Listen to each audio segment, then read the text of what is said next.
We often think of ourselves as one single, unified person. But what if I told you that within each of us, there are different parts, each with its own voice, its own fears, and its own purpose?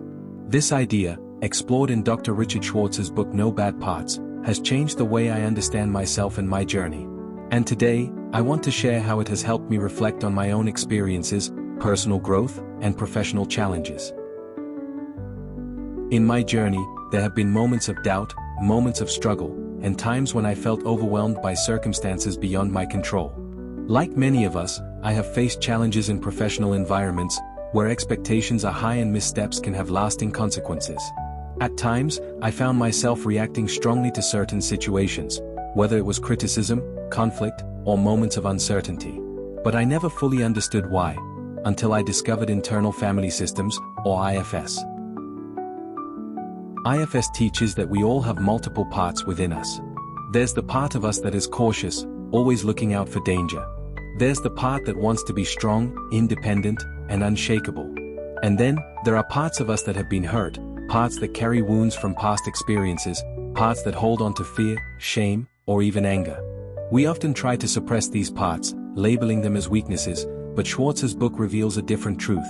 Every part of us is trying to protect us in some way, even the ones we might wish would disappear.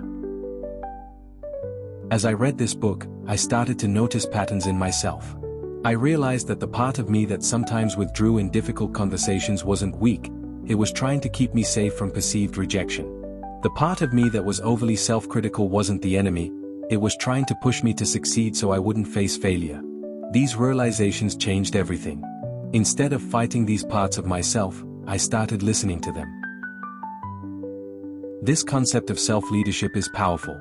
Schwartz explains that beneath all of these protective parts, there is a core self. A self that is calm, confident, and compassionate. A self that doesn't react out of fear, but instead responds with clarity and wisdom. This resonated deeply with me, especially in my professional journey. There were times when external pressures and misunderstandings made me question myself.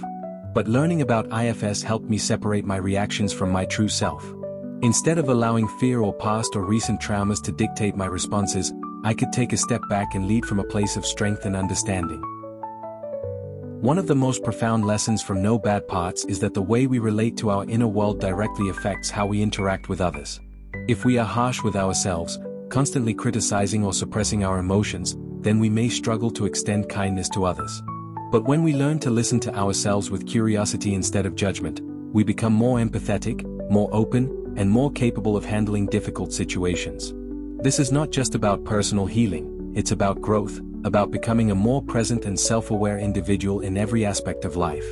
In professional settings, in relationships, in moments of crisis, leading from our true self allows us to respond rather than react. To understand rather than assume. To heal from deep traumas rather than hide. Reflecting on this book has given me a deeper appreciation for the journey I've been on. There are no bad parts of me, only parts that have carried burdens for too long. And now, I know that healing doesn't come from rejection or suppression, but from listening, understanding, and ultimately, leading from my true self.